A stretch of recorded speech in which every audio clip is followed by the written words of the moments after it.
ਵਾਹਿਗੁਰੂ ਜੀ ਕਾ ਖਾਲਸਾ ਵਾਹਿਗੁਰੂ ਜੀ ਕੀ ਫਤਿਹ। ਇੱਥੇ ਕਿਸਾਨੀ ਦੇ ਮਸਲੇ ਦੇ ਵਿੱਚ ਜਿੰਨੀਆਂ ਸ਼ਖਸੀਅਤਾਂ ਇਕੱਤਰ ਹੋਈਆਂ, ਉਹਨਾਂ ਸਾਰਿਆਂ ਨੂੰ ਸਭ ਤੋਂ ਪਹਿਲਾਂ ਤਾਂ ਮੈਂ ਵਧਾਈ ਦਿੰਦਾ ਕਿ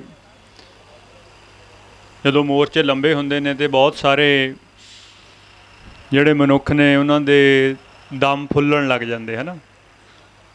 ਤੋ ਅਜੇ ਇਸ ਮੋਰਚੇ ਦੇ ਪ੍ਰਤੀ 2 ਹਫ਼ਤੇ ਦੇ ਵਿੱਚ ਉਤਸ਼ਾਹ ਇੱਥੇ ਹਾਜ਼ਰ ਸਰੀਰਾਂ ਦਾ ਵੀ ਅਤੇ ਜਿਹੜੇ ਇੰਟਰਨੈੱਟ ਦੇ ਮਾਧਿਅਮ ਦੇ ਨਾਲ ਸਾਰੀ ਦੁਨੀਆ ਭਰ ਦੇ ਵਿੱਚ ਪੰਜਾਬ ਦੇ ਪੰਥ ਦੇ ਦਰਦੀ ਜੁੜੇ ਹੋਏ, ਉਹਨਾਂ ਦਾ ਉਤਸ਼ਾਹ ਵੀ ਵੱਧ ਰਿਹਾ, ਜਿਹੜਾ ਇੱਕ ਸ਼ੁਭ ਸ਼ਗਨ ਹੈ। ਅਤੇ ਇਸ ਸਟੇਜ ਤੋਂ ਬਹੁਤ ਸਾਰੇ ਵਿਚਾਰ ਕਿਸ ਤਰੀਕੇ ਦੇ ਨਾਲ ਇਹ ਮਸਲਾ ਸਾਡੇ ਪੇਸ਼ ਆਇਆ, ਇਸ ਮਸਲੇ ਦੀ ਜੜ੍ਹ ਕਿੱਥੇ ਆ, ਇਸ ਮਸਲੇ ਦਾ ਹੱਲ ਕਿਸ ਤਰ੍ਹਾਂ ਹੋਏ, ਉਹਦੇ ਬਾਰੇ ਬੜੀਆਂ ਭਾਵਪੂਰਤ ਵਿਚਾਰਾਂ ਇੱਥੇ ਹੁੰਦੀਆਂ। ਅਤੇ ਉਹਦੇ ਹੀ ਪਰਥਾਏ 2-4 ਗੱਲਾਂ ਮੈਂ ਤੁਹਾਡੇ ਨਾਲ ਕਰਨੀਆਂ। ਇਸ ਜਿਹੜਾ ਮਸਲਾ ਹੈ, ਇਸ ਮਸਲੇ ਦੀ ਸਭ ਤੋਂ ਪਹਿਲਾਂ ਜਿਹੜੀ ਜੜ੍ਹ ਹੈ, ਉਹਦੇ ਸੰਬੰਧ ਦੇ ਵਿੱਚ ਜਿੰਨੀ ਕੁ ਮੇਰੀ ਸੀਮਤ ਬੁੱਧੀ ਮਹਾਰਾਜ ਨੇ ਮੈਨੂੰ ਬਲ ਬੁੱਧ ਬਖਸ਼ੀ, ਉਹਦੇ ਸੰਬੰਧੀ ਮੈਂ ਤੁਹਾਡੇ ਨਾਲ ਵਿਚਾਰ ਸਾਂਝੇ ਕਰਨੇ। ਕਿਉਂਕਿ ਵੈਸੇ ਵੀ ਇੱਕ ਸਧਾਰਨ ਇਹ ਅਸੂਲ ਹੀ ਆ, ਤੁਸੀਂ ਕੋਈ ਵੀ ਰੋਗ ਦੂਰ ਕਰਨਾ ਹੋਏ ਤਾਂ ਪਹਿਲਾਂ ਉਸ ਜਿਹੜਾ ਰੋਗ ਹੈ ਉਹਦੀ ਜੜ੍ਹ ਲੱਭਣੀ ਪੈਂਦੀ ਹੈ। ਮਸਲਨ ਜੇ ਸਾਨੂੰ ਤਾਪ ਚੜ੍ਹ ਜਾਏ ਤਾਂ ਤਾਪ ਤਾਂ ਬਿਮਾਰੀ ਦਾ ਲੱਛਣ ਹੁੰਦਾ, ਉਹ ਆਪਣੇ ਆਪ 'ਚ ਬਿਮਾਰੀ ਨਹੀਂ ਹੈ। ਜਿਹੜਾ ਤਾਪ ਹੈ ਉਹ ਇਸ ਕਰਕੇ ਚੜ੍ਹਦਾ ਹੈ, ਜਾਂ ਤਾਂ ਅੰਦਰ ਕੋਈ ਬੈਕਟੀਰੀਆ ਨੇ ਜਿਨ੍ਹਾਂ ਨੂੰ ਮਾਰਨ ਲਈ ਸਰੀਰ ਆਪਣੇ ਆਪ ਨੂੰ ਗਰਮ ਕਰਦਾ ਹੈ, ਜਾਂ ਕੋਈ ਅੰਦਰ ਇਨਫੈਕਸ਼ਨ ਹੈ, ਉਸ ਇਨਫੈਕਸ਼ਨ ਦੇ ਕਰਕੇ ਸਾਡਾ ਤਾਪ ਵੱਧ ਜਾਂਦਾ ਹੈ। ਅਤੇ ਇਸ ਕਰਕੇ ਬਿਮਾਰੀ ਤਾਂ ਕੁਝ ਹੋਰ ਹੁੰਦੀ। ਤਾਂ ਉਹ ਬਿਮਾਰੀ ਜਿੰਨਾ ਟਾਈਮ ਤੱਕ ਵੈਦ ਜਾਂ ਡਾਕਟਰ ਲੱਭ ਨਹੀਂ ਲੈਂਦਾ, ਉਨਾ ਟਾਈਮ ਤੱਕ ਉਹ ਉਹਦਾ ਸਫਲ ਇਲਾਜ ਨਹੀਂ ਕਰ ਸਕਦਾ ਹੈ। ਤਾਂ ਉਸ ਬਿਮਾਰੀ ਦੇ ਪਰਥਾਏ ਇੱਥੇ ਪਹਿਲਾਂ ਵੀ ਵਿਚਾਰ ਹੋਇਆ, ਅਤੇ ਉਹੀ ਵਿਚਾਰ ਮੈਂ ਦੁਬਾਰਾ ਇੱਕ ਵਾਰ ਜ਼ਰੂਰ ਦੁਹਰਾਉਣਾ ਚਾਹੁੰਦਾ। ਗੱਲ ਜਦੋਂ MSP ਦੀ ਹੁੰਦੀ ਆ, ਮਿਨੀਮਮ ਸਪੋਰਟ ਪ੍ਰਾਈਸ ਦੀ ਹੁੰਦੀ ਆ, ਉਦੋਂ ਆਪਾਂ ਥੋੜ੍ਹਾ ਜਿਹਾ ਗਹਿਰਾ ਚਲੇ ਜਾਂਦੇ ਹਾਂ ਤਾਂ ਖੇਤੀ ਦੇ ਲਾਹੇਵੰਦ ਮਾਡਲ ਦੀ ਹੁੰਦੀ ਆ। ਉਦੋਂ ਹੋਰ ਥੋੜ੍ਹਾ ਜਿਹਾ ਆਪਾਂ ਗਹਿਰਾ ਚਲੇ ਜਾਂਦੇ ਹਾਂ ਤਾਂ ਪੰਜਾਬ ਸਪੈਸੀਫਿਕ ਖੇਤੀ ਮਾਡਲ ਦੀ ਗੱਲ ਹੁੰਦੀ ਹੈ ਕਿ ਉਹ ਹੋਣਾ ਚਾਹੀਦਾ। ਬਟ ਮਸਲਾ ਇਹ ਆ ਕਿ ਇਹ ਐਸੀ ਗੱਲ ਨਹੀਂ ਹੈ ਵੀ ਮੁੱਲ ਮਿੱਥਣ ਦਾ, ਵਪਾਰ ਦਾ, ਮੰਡੀਕਰਨ ਦਾ, ਪਾਣੀ ਦੇ ਹੱਕਾਂ ਦੀ ਖੁਦਮੁਖਤਿਆਰੀ ਪੰਜਾਬ ਦੇ ਕੋਲ ਹੋਏ।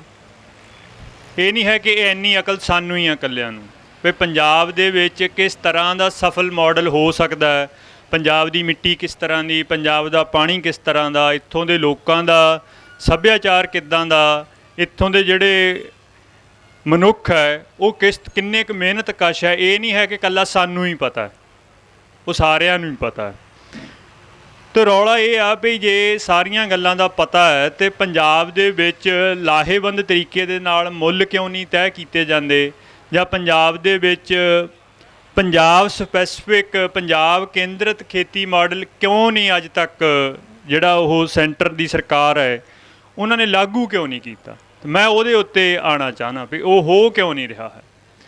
ਹੁਣ ਜਦੋਂ ਵੀ ਆਪਾਂ ਇਹ ਸਾਰੀ ਗੱਲ ਕਰਦੇ ਹਾਂ ਖੇਤੀ ਦੇ ਨਾਲ ਸੰਬੰਧਿਤ ਕਿਸੇ ਵੀ ਮਸਲੇ ਦੀ, ਉਹ ਆਪਾਂ ਗ੍ਰੀਨ ਰੈਵੋਲਿਊਸ਼ਨ ਤੋਂ ਸ਼ੁਰੂ ਕਰਦੇ ਹਾਂ, ਹਰੀ ਕ੍ਰਾਂਤੀ ਤੋਂ ਸ਼ੁਰੂ ਕਰਦੇ ਹਾਂ, ਜਿਹੜੀ ਆਪਾਂ 1966 ਤੋਂ ਸ਼ੁਰੂ ਹੋਈ ਮੰਨਦੇ ਹਾਂ। ਤਾਂ ਮੈਂ ਤੁਹਾਨੂੰ ਉੱਥੇ ਲੈ ਕੇ ਜਾਣਾ ਚਾਹੁੰਦਾ 60s ਦੇ ਵਿੱਚ, 1966 ਦੇ ਵਿੱਚ, ਜਾਂ 1966 ਤੋਂ ਵੀ ਥੋੜ੍ਹੇ ਕੁਛ ਸਾਲ ਪਿੱਛੇ, ਕਿ ਉਸ ਵਕਤ ਇਹ ਗ੍ਰੀਨ ਰੈਵੋਲਿਊਸ਼ਨ ਕਿਉਂ ਆਇਆ ਅਤੇ ਪੰਜਾਬ ਕਿਉਂ ਚੁਣਿਆ ਗਿਆ। ਜੇ ਆਪਾਂ ਉਹ ਨੁਕਤਾ ਸਮਝ ਲਾਂਗੇ ਤਾਂ ਉਹ ਨੁਕਤਾ ਸਮਝਣ ਤੋਂ ਬਾਅਦ ਇਹ ਸਮੱਸਿਆ ਕਿਉਂ ਨਹੀਂ ਹੱਲ ਹੋ ਰਹੀ ਤਾਂ ਸ਼ਾਇਦ ਉਹ ਵੀ ਆਪਾਂ ਸਮਝ ਲਈਏ। ਇੱਕ ਪ੍ਰਚਲਿਤ ਧਾਰਨਾ ਹੈ ਉਹ ਇਹ ਆ ਕਿ ਗ੍ਰੀਨ ਰੈਵੋਲਿਊਸ਼ਨ ਇਸ ਕਰਕੇ ਆਇਆ ਕਿ ਹਿੰਦੁਸਤਾਨ ਅਨਾਜ ਦੇ ਮਸਲੇ ਦੇ ਵਿੱਚ ਆਤਮ ਨਿਰਭਰ ਨਸ ਹੈ। ਉਦੋਂ 1964 ਦੇ ਵਿੱਚ 1 ਲੱਖ ਟਨ ਕਣਕ PL 484 ਜਿਹੜਾ ਉਹਨਾਂ ਦਾ ਲਾਅ ਸੀਗਾ, ਉਹਦੇ ਤਹਿਤ ਉਹ ਅਮਰੀਕਾ ਤੋਂ ਇੱਥੇ ਆਉਂਦੀ ਸੀਗੀ ਕਣਕ। ਪੰਜਾਬ ਹੁਣ ਉਸ ਤੋਂ ਥੋੜ੍ਹੀ ਜਿਹੀ ਜ਼ਿਆਦਾ ਇੰਡੀਆ ਨੂੰ ਦਿੰਦਾ। ਪੰਜਾਬ 1.25 ਲੱਖ ਟਨ ਕਣਕ ਹਰੇਕ ਸਾਲ ਔਸਤਨ ਦਿੰਦਾ। ਤਾਂ ਯਾਨੀ ਕਿ ਜਿੰਨੀ ਕੁ ਪੰਜਾਬ ਤੋਂ ਹੁਣ ਇੰਡੀਆ ਲੈਂਦਾ, ਉਨੀ ਕਿਸੇ ਵਕਤ ਅਮਰੀਕਾ ਤੋਂ ਆਉਂਦੀ ਸੀਗੀ। 62 ਦੇ ਵਿੱਚ ਲੜਾਈ ਇੱਕ ਹੋ ਗਈ ਸੀਗੀ। 62 ਤੋਂ ਬਾਅਦ ਇੰਡੀਆ ਦੇ ਜਿਹੜੇ ਪਾਕਿਸਤਾਨ ਦੇ ਨਾਲ ਰਿਸ਼ਤੇ ਸੀਗੇ ਉਹ ਕਸ਼ੀਦਗੀ 'ਚ ਆ ਗਏ ਸੀਗੇ। ਲੜਾਈ ਦੇ ਹਾਲਾਤ ਬਣ ਰਹੇ ਸੀਗੇ। ਅਤੇ ਜਦੋਂ ਲੜਾਈ ਹੁੰਦੀ ਆ ਤਾਂ ਸਭ ਤੋਂ ਪਹਿਲਾਂ ਇਹ ਹੁੰਦਾ ਕਿ ਵਪਾਰ ਬੰਦ ਹੁੰਦੇ ਨੇ। ਤੋ ਜਿਹੜੇ ਵੱਡੇ ਮੁਲਕ ਨੇ ਉਹਨਾਂ ਦੇ ਲਈ ਇਸ ਕ੍ਰਾਈਸਿਸ ਦੇ ਦੌਰ ਦੇ ਵਿੱਚ ਇਹ ਬਹੁਤ ਜ਼ਿਆਦਾ ਲੋੜ ਬਣ ਜਾਂਦੀ ਆ ਕਿ ਜਦੋਂ ਵਪਾਰ ਬੰਦ ਹੋਣੇ ਨੇ, ਬਾਰਡਰ ਬੰਦ ਹੋਣੇ ਨੇ, ਉਸ ਵਕਤ ਘੱਟੋ ਘੱਟ ਲੋਕਾਂ ਨੂੰ ਅਨਾਜ ਹੈ ਜਿਹੜਾ ਉਹ ਬਾਰਡਰ ਦੇ ਅੰਦਰ ਅੰਦਰ ਅਸੀਂ ਮੁਹੱਈਆ ਕਰਾ ਸਕੀਏ, ਕਿਉਂਕਿ ਬਾਰਡਰ ਤਾਂ ਹਾਰਡ ਹੋ ਜਾਂਦੇ, ਬੰਦ ਹੋ ਜਾਂਦੇ। ਤੋ ਉਸ ਗੱਲ ਨੂੰ ਮੁੱਖ ਰੱਖ ਕੇ ਉਹਨਾਂ ਨੇ ਫਿਰ ਜਿੰਨਾ ਅਨਾਜ ਅਮਰੀਕਾ ਤੋਂ ਲੈਂਦੇ ਸੀਗੇ ਉਹਦੇ ਬਦਲ ਦੇ ਰੂਪ ਦੇ ਵਿੱਚ ਇੰਡੀਆ ਦੇ ਵਿੱਚ ਹੀ ਅਨਾਜ ਪੈਦਾ ਕਰਨ ਦੀ ਪਾਲਿਸੀ ਲਿਆਂਦੀ। ਅਤੇ ਉਹਦੇ ਵਿੱਚ ਜਿਹੜੀਆਂ ਵੱਧ ਆਪਣਾ ਝਾੜ ਦੇਣ ਵਾਲੀਆਂ ਫਸਲਾਂ ਸੀਗੀਆਂ ਉਹ ਆਈਆਂ, ਉਹਨਾਂ ਦੇ ਨਾਲ ਖਾਦਾਂ ਆਈਆਂ, ਪੈਸਟੀਸਾਈਡ, ਵੀਡੀਸਾਈਡ, ਜੋ ਵੀ ਉਹਦੇ ਨਾਲ ਸਹਾਇਕ ਚੀਜ਼ਾਂ ਸੀਗੀਆਂ ਉਹ ਆਈਆਂ। ਹੁਣ ਦੇਖਣ ਦਾ ਰੌਲਾ ਇਹ ਆ ਕਿ ਹੁਣ ਅੱਜ ਵੀ ਦੁਨੀਆ ਦੇ ਵਿੱਚ ਜਿਹੜੀ ਪ੍ਰੋਡਕਟ ਹੈ ਲੋਕ ਉਹ ਵੇਚਦੇ ਆ, ਟੈਕਨੀਕ ਨਹੀਂ ਵੇਚਦੇ। ਅੱਜ ਵੀ ਟੈਕਨੀਕ ਉਸ ਵੇਲੇ ਤੱਕ ਇੰਡੀਆ ਦੀ ਕਪੈਸਿਟੀ ਨਹੀਂ ਸੀਗੀ ਕਿ ਇੰਡੀਆ ਹਾਈ ਜੀਲਡਿੰਗ ਜਿਹੜੇ ਸੀਡ ਹੈ, ਜਿਹੜੀਆਂ ਫਸਲਾਂ ਆ, ਉਹਨਾਂ ਦੇ ਬੀਜ ਆ ਉਹ ਡਿਵੈਲਪ ਕਰ ਸਕੇ। ਉਹ ਅਮਰੀਕਾ ਕੋਲ ਹੀ ਸੀਗੀ। ਅਮਰੀਕਾ ਨੇ ਇੰਡੀਆ ਨੂੰ ਉਹ ਟੈਕਨੋਲੋਜੀ ਦਿੱਤੀ। ਟੈਕਨੋਲੋਜੀ ਦੇਣ ਦੀ ਜਿਹੜੀ ਹੈਗੀ ਹੈ ਨੁਕਤਾ ਇਹ ਹੀ ਸਭ ਤੋਂ ਇੰਪੋਰਟੈਂਟ ਹੈ। ਕਿਉਂਕਿ ਟੈਕਨੋਲੋਜੀ ਕਿਉਂ ਦਿੱਤੀ? ਕਿਉਂਕਿ ਉਸ ਵਕਤ 60s ਦੇ ਵਿੱਚ ਇੰਡੀਆ ਅਮਰੀਕਾ ਦੇ ਕੈਂਪ ਦੇ ਵਿੱਚ ਨਹੀਂ ਸੀਗਾ, ਇੰਡੀਆ ਰਸ਼ੀਆ ਦੇ ਕੈਂਪ ਦੇ ਵਿੱਚ ਸੀਗਾ ਅਤੇ ਆਪਣੇ ਆਪ ਨੂੰ ਇੱਕ ਸੋਸ਼ਲਿਸਟ ਕੰਟਰੀ, ਸਮਾਜਵਾਦੀ ਮੁਲਕ ਕਹਾਂਦਾ ਸੀਗਾ। ਹੈ ਬੇਸ਼ੱਕ ਨਹੀਂ ਸੀਗਾ, ਬਟ ਕਹਾਂਦਾ ਸੀਗਾ। ਵੀ ਇੱਕ ਸੋਸ਼ਲਿਸਟ ਕੰਟਰੀ ਵਰਗੇ ਮੁਲਕ ਨੂੰ ਇੱਕ ਕੈਪੀਟਲਿਸਟ ਕੰਟਰੀ ਟੈਕਨੀਕ ਕਿਉਂ ਦੇ ਰਹੀ ਹੈ? ਇਹੀ ਇੱਕ ਨੁਕਤਾ ਸਾਡੇ ਸਮਝਣ ਦਾ।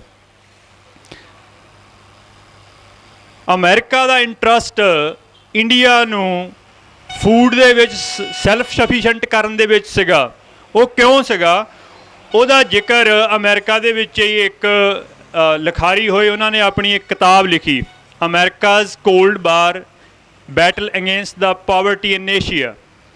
ਉਹਦੇ ਵਿੱਚ ਉਹ ਕਹਿੰਦੇ ਕਿ ਰੀਜ਼ਨ ਇੰਡੀਆ ਨੂੰ ਸਿਰਫ ਹਿਊਮੈਨੀਟੇਰੀਅਨ ਬੇਸਿਸ ਦੇ ਉੱਤੇ ਇਹ ਟੈਕਨੀਕ ਦੇਣ ਦਾ ਨਸ ਹੈ ਕਿ ਇੰਡੀਆ ਆਤਮ ਨਿਰਭਰ ਹੋ ਜਾਏ। ਉਹਦੇ ਪਿੱਛੇ ਪੋਲੀਟੀਕਲ ਰੀਜ਼ਨ ਸੀਗੇ। ਅਤੇ ਉਹ ਪੋਲੀਟੀਕਲ ਰੀਜ਼ਨ ਕਿਆ ਸੀਗਾ? ਪੋਲੀਟੀਕਲ ਰੀਜ਼ਨ ਇਹ ਸੀਗਾ ਕਿ ਏਸ਼ੀਆ ਦੇ ਵਿੱਚ ਬਹੁਤ ਸਾਰੇ ਉਸ ਵਕਤ ਹਾਲਾਤ ਐਸੇ ਬਣ ਗਏ ਸੀਗੇ ਕਿ ਲੱਗ ਰਿਹਾ ਸੀਗਾ ਜਿਹੜੀਆਂ ਵੈਸਟ ਦੀਆਂ ਕੰਟਰੀਆਂ ਕਿ ਏਸ਼ੀਆ ਦੇ ਵਿੱਚ ਮਾਰਕਸਿਸਟ ਰੈਵੋਲਿਊਸ਼ਨ ਆਉਣਗੇ ਗਰੀਬੀ ਦੇ ਕਾਰਨ, ਕਿ ਇੱਥੇ ਦੀ ਇਕਨੋਮਿਕ ਸਿਚੁਏਸ਼ਨ ਉਸ ਤਰ੍ਹਾਂ ਦੀ ਆ ਜਿਹਦੇ ਵਿੱਚੋਂ ਮਾਰਕਸਿਸਟ ਰੈਵੋਲਿਊਸ਼ਨ ਹੈ ਜਿਹੜਾ ਉਹ ਫੈਲ ਸਕਦਾ। ਅਤੇ ਮਾਰਕਸਿਸਟ ਰੈਵੋਲਿਊਸ਼ਨ ਨੂੰ ਰੋਕਣ ਦੇ ਲਈ ਉਹਨਾਂ ਨੂੰ ਇਹ ਸੀਗਾ ਕਿ ਏਸ਼ੀਆ ਦੇ ਵਿੱਚ ਜਿਹੜੇ ਲੋਕ ਨੇ ਉਹਨਾਂ ਦਾ ਡਰੀਮ, ਉਹਨਾਂ ਦਾ ਸੁਪਨਾ, ਉਹਨਾਂ ਦਾ ਜੀਵਨ ਪੱਧਰ ਬਦਲਿਆ ਜਾਏ, ਉਹਨਾਂ ਨੂੰ ਪਦਾਰਥਵਾਦ ਵਾਲੇ ਪਾਸੇ ਲਾਇਆ ਜਾਏ। ਅਤੇ ਹੁਣ ਨੁਕਤਾ ਇਹ ਆ ਕਿ ਉਹ ਪੰਜਾਬ ਦੇ ਵਿੱਚ ਗ੍ਰੀਨ ਰੈਵੋਲਿਊਸ਼ਨ ਕਿਉਂ ਲੈ ਕੇ ਆਉਂਦਾ, ਬਾਕੀ ਸਾਰੀ ਇੰਡੀਆ 'ਚ ਕਿਉਂ ਨਹੀਂ ਲੈ ਕੇ ਆਉਂਦਾ?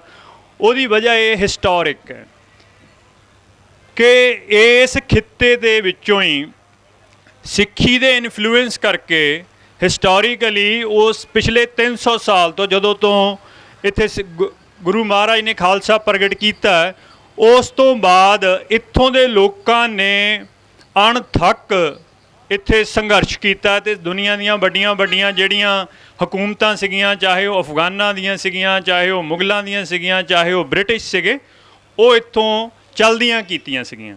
ਉਹਨਾਂ ਨੂੰ ਪਤਾ ਸੀਗਾ ਕਿ ਏਸ਼ੀਆ ਦੇ ਇਸ ਖਿੱਤੇ ਦੇ ਵਿੱਚ ਰੈਵੋਲਿਊਸ਼ਨ ਦੇ ਲਈ ਸਭ ਤੋਂ ਫਰਟਾਈਲ ਲੈਂਡ ਹੈ ਜਿਹੜੀ ਉਹ ਪੰਜਾਬ ਹੈ। ਤੋ ਜੇ ਪੰਜਾਬ ਨੂੰ ਰੋਕਣਾ ਹੈ ਤਾਂ ਪੰਜਾਬ ਦੇ ਲੋਕਾਂ ਨੂੰ ਪਦਾਰਥਵਾਦ ਵਾਲੇ ਪਾਸੇ ਲਾਉਣਾ ਹੈ। ਤੋ ਇਸ ਕਰਕੇ ਅਮਰੀਕਾ ਦਾ ਇਹ ਇੰਟਰਸਟ ਸੀਗਾ ਪੰਜਾਬ 'ਚ ਗ੍ਰੀਨ ਰੈਵੋਲਿਊਸ਼ਨ ਸ਼ੁਰੂ ਕਰਨ ਦਾ।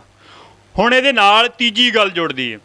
ਤੀਜੀ ਗੱਲ ਇਹ ਜੁੜਦੀ ਹੈ ਫਿਰ ਇੰਡੀਆ ਦਾ ਫਿਰ ਕਿਆ ਇੰਟਰਸਟ ਹੈ? ਅਮਰੀਕਾ ਦਾ ਤਾਂ ਇੰਟਰਸਟ ਸੀਗਾ, ਇੰਡੀਆ ਦਾ ਇੰਟਰਸਟ ਵੀ ਇਹ ਸੀਗਾ ਕਿ ਇੰਡੀਆ ਦੇ ਵਿੱਚ 47 ਤੋਂ ਬਾਅਦ ਜਦੋਂ ਸੱਤਾ ਦਾ ਤਬਾਦਲਾ ਹੋਇਆ, ਸੱਤਾ ਦੇ ਤਬਾਦਲੇ ਤੋਂ ਬਾਅਦ ਦਿੱਲੀ ਦਾ ਜਿਹੜਾ ਹਾਕਮ ਹੈ ਉਹ ਬਿੱਪਰ ਬਣਿਆ, ਤੇ ਬਿੱਪਰ ਨੂੰ ਪਤਾ ਕਿ ਉਹਦੀ ਜਿਹੜੀ ਪ੍ਰਿੰਸੀਪਲ ਲੜਾਈ ਆ ਉਹ ਗੁਰਮਤ ਦੇ ਅਗੇਂਸਟ ਹੈ। ਇਸ ਖਿੱਤੇ ਦੇ ਵਿੱਚ ਜਾਂ ਗੁਰਮਤ 'ਤੇ ਆਧਾਰਿਤ ਸਿਸਟਮ ਖੜਨੇ ਆ ਜਾਂ ਬ੍ਰਹਮਨਿਜ਼ਮ ਖੜਨਾ, ਦੋਨੋਂ ਇਕੱਠੇ ਨਹੀਂ ਖੜ ਸਕਦੇ, ਕਿਉਂਕਿ ਦੋਨੋਂ ਹੀ ਇੱਕ ਦੂਜੇ ਦੇ ਬਿਲਕੁਲ ਆਪੋਜ਼ਿਟ ਹੈ। ਜੇ ਤੁਸੀਂ ਬਿਲਕੁਲ ਗੁਰਮਤ ਦੇ ਆਧਾਰ ਦੇ ਉੱਤੇ ਚੱਲਣਾ ਤਾਂ ਤੁਹਾਡੀ ਪੋਲੀਟਿਕਸ ਇਹ ਨਿਕਲਣੀ ਆ ਕਿ ਤੁਸੀਂ ਨਿਮਾਣਿਆਂ ਅਤੇ ਨਿਤਾਣਿਆਂ ਦੀ ਧਿਰ ਬਣੋ, ਤੁਸੀਂ ਜਿਹੜੇ ਜਰਵਾਣੇ ਨੇ ਉਹਨਾਂ ਦਾ ਨਾਸ਼ ਕਰੋ, ਅਤੇ ਗੁਰਮਤ ਦੇ ਚੱਲਦਿਆਂ ਤੁਹਾਡੀ ਇਹ ਪੋਲੀਟਿਕਸ ਨਿਕਲਦੀ ਹੈ। ਅਤੇ ਇੰਡੀਆ ਸਾਰਾ ਹੀ ਇਹ ਆ ਕਿ ਸਾਰਾ ਨਿਮਾਣੇ ਨਿਤਾਣਿਆਂ ਦਾ ਇੰਡੀਆ, ਜਿਹੜਾ ਹਜ਼ਾਰਾਂ ਸਾਲਾਂ ਤੋਂ ਇਸ ਵਿਪਰ ਸੰਸਕਾਰ ਦੇ ਸਮਾਜਿਕ ਸਿਸਟਮ ਦੇ ਅੰਦਰ ਪਿਸ ਰਿਹਾ, ਅਤੇ ਉਹਨਾਂ ਨੂੰ ਪਤਾ ਹੈ ਕਿ ਜੇ ਪੰਜਾਬ ਸਟੇਬਲ ਹੁੰਦਾ ਤਾਂ ਪੰਜਾਬ ਦੇ ਵਿੱਚੋਂ ਹੀ ਜਿਹੜਾ ਗੁਰਮਤ ਦਾ ਰੈਵੋਲਿਊਸ਼ਨ ਨਿਕਲਣਾ, ਜਿਹਦੇ ਵਿੱਚੋਂ ਨਿਮਾਣੇ ਨਿਤਾਣਿਆਂ ਨੂੰ ਕੋਈ ਆਜ਼ਾਦੀ ਦਾ ਰਾਹ ਦਿਸਣਾ। ਤੋ ਇਸ ਕਰਕੇ ਇਹ ਤਿੰਨ ਇੰਟਰਸਟ ਇਕੱਠੇ ਹੋਏ। ਪਹਿਲਾ ਇੰਟਰਸਟ ਇੰਡੀਆ ਦੀ ਪੋਲੀਟੀਕਲ ਕੰਪਲਸ਼ਨ ਸੀਗੀ ਕਿ ਐਕਸਟਰਨਲ ਜਿਹੜੇ ਸਰਹੱਦਾਂ ਸੀਗੀਆਂ ਉਹਨਾਂ 'ਤੇ ਉਹ ਹਾਰਡ ਹੋ ਗਈਆਂ ਸੀਗੀਆਂ, ਉਹਨਾਂ ਨੂੰ ਲੱਗਦਾ ਸੀਗਾ ਕਿ ਸਾਨੂੰ ਅਨਾਜ ਦੇ ਤੌਰ ਦੇ ਉੱਤੇ ਸਵੈ ਨਿਰਭਰ ਹੋਣਾ ਪੈਣਾ, ਨਹੀਂ ਜੇ ਯੁੱਧ ਲੱਗ ਗਿਆ ਅਤੇ ਜੇ ਸਾਨੂੰ ਖਾਣਾ ਹੀ ਨਾ ਦੇ ਹੋਇਆ ਤਾਂ ਇੱਥੋਂ ਅੰਦਰੋਂ ਹੀ ਬਗਾਵਤ ਉੱਠ ਖੜਨੀ। ਤੋ ਪਹਿਲੀ ਪੋਲੀਟੀਕਲ ਕੰਪਲਸ਼ਨ ਇਹ ਸੀਗੀ। ਦੂਜੀਆਂ ਸਿਧਾਂਤਕ ਸੀਗੀਆਂ। ਇੱਕ ਅਮਰੀਕਾ ਦਾ ਆਪਣਾ ਇੰਟਰਸਟ ਸੀਗਾ, ਕਿਉਂਕਿ ਉਹ ਸਾਰੇ ਕਾਸੇ ਨੂੰ ਪੈਸੇ ਦੇ ਨਾਲ, ਅਰਥਚਾਰੇ ਦੀ ਨਿਗਾਹ ਦੇ ਨਾਲ ਦੇਖਦੇ। ਉਹਨਾਂ ਨੂੰ ਲੱਗਦਾ ਕਿ ਜੇ ਲੋਕਾਂ ਨੂੰ ਪਦਾਰਥਵਾਦ ਵਾਲੇ ਪਾਸੇ ਪਾ ਦਿਓ ਤਾਂ ਉਹ ਰੈਵੋਲਿਊਸ਼ਨ ਦੀ ਗੱਲ ਛੱਡ ਦਿੰਦੇ ਆ। ਅਤੇ ਇੰਡੀਆ ਦਾ ਜਿਹੜਾ ਵਿਪਰ ਤਖਤ ਹੈ ਉਹਦੀ ਆਪ ਦੀ ਸਿਧਾਂਤਕ ਪੋਜੀਸ਼ਨ ਸੀਗੀ ਕਿ ਇੱਥੋਂ ਦੇ ਜਿਹੜੇ ਲੋਕ ਹੈ, ਇੱਥੋਂ ਦੇ ਜਿਹੜੇ ਸਿੱਖ ਹੈ, ਉਹਨਾਂ ਨੂੰ ਪਦਾਰਥਵਾਦ ਵਾਲੇ ਪਾਸੇ ਪਾ ਦਿਓ ਅਤੇ ਸ਼ਾਇਦ ਉਹ ਆਪਦੀ ਜਿਹੜੀ ਰੈਵੋਲਿਊਸ਼ਨੀ ਚਿਣਗ ਹੈ ਉਹਨਾਂ ਦੇ ਅੰਦਰ ਉਹ ਖਤਮ ਹੋ ਜਾਏ। ਤੋ ਇਹ ਤਿੰਨ ਵਜ੍ਹਾ ਨੇ ਜਿਹਦੇ ਕਰਕੇ ਇੱਥੇ ਇਹ ਸ਼ੁਰੂ ਹੋਇਆ। ਹੁਣ ਤੁਸੀਂ ਇਹਦਾ ਸਫ਼ਰ ਦੇਖੋ। ਇਹਦਾ ਸਫ਼ਰ ਇਹ ਹੋਇਆ ਕਿ ਬਹੁਤ ਛੇਤੀ ਇੱਥੇ ਉਹਨੇ ਲਾਗੂ ਕੀਤਾ। ਸਾਡੇ ਵਾਈਸ ਚਾਂਸਲਰ ਹੁੰਦੇ ਸੀਗੇ ਪੰਜਾਬੀ ਯੂਨੀਵਰਸਿਟੀ ਦੇ ਸਵਰਨ ਸਿੰਘ ਬੋਪਾ ਰਾਏ, ਉਹ ਕਹਿੰਦੇ ਕਿ ਮੈਂ SDM ਸੀਗਾ ਉਦੋਂ, SDM ਨੂੰ ਟਾਰਗੇਟ ਮਿਲਦੇ ਹੁੰਦੇ ਸੀਗੇ, ਇਹ ਬੀਜ ਅਤੇ ਖਾਦ ਤੁਸੀਂ ਆਪਣੇ ਹਲਕੇ ਦੇ ਵਿੱਚ ਇੰਨੀ ਖਾਦ ਅਤੇ ਇੰਨਾ ਬੀਜ ਦੀ ਖਪਤ ਕਰਾਉਣੀ ਹੈ। ਨਹੀਂ, SDM ਨੂੰ ਟਾਰਗੇਟ ਦੇਣ ਦਾ ਕਿਆ ਮਤਲਬ ਹੈ?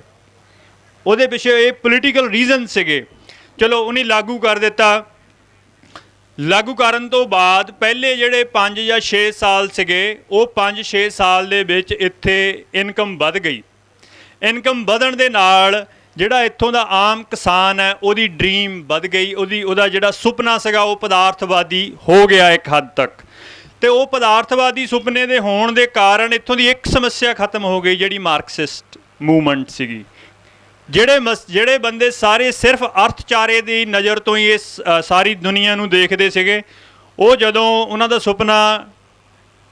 ਸੁਪਨੇ ਦੇ ਵਿੱਚ ਪਦਾਰਥ ਆ ਗਿਆ ਤਾਂ ਉਹ ਇੱਕ ਸਮੱਸਿਆ ਤਾਂ ਟੈਕਲ ਹੋ ਗਈ। ਉਸ ਤੋਂ ਬਾਅਦ ਸਟੈਗਨੇਸ਼ਨ ਆਈ, ਇਸ ਸਾਰੇ ਮਸਲੇ 'ਚ ਖੜੋਤ ਆ ਗਈ, ਰੇਟ ਵਧਣੋਂ ਹਟ ਗਏ। 72 ਦੇ ਵਿੱਚ ਪਹਿਲੀ ਵਾਰ ਇੱਦਾਂ ਹੋਇਆ ਕਿ MSP ਵਧਣ ਦੀ ਬਜਾਏ 1 ਰੁਪਈਆ ਘਟ ਗਈ।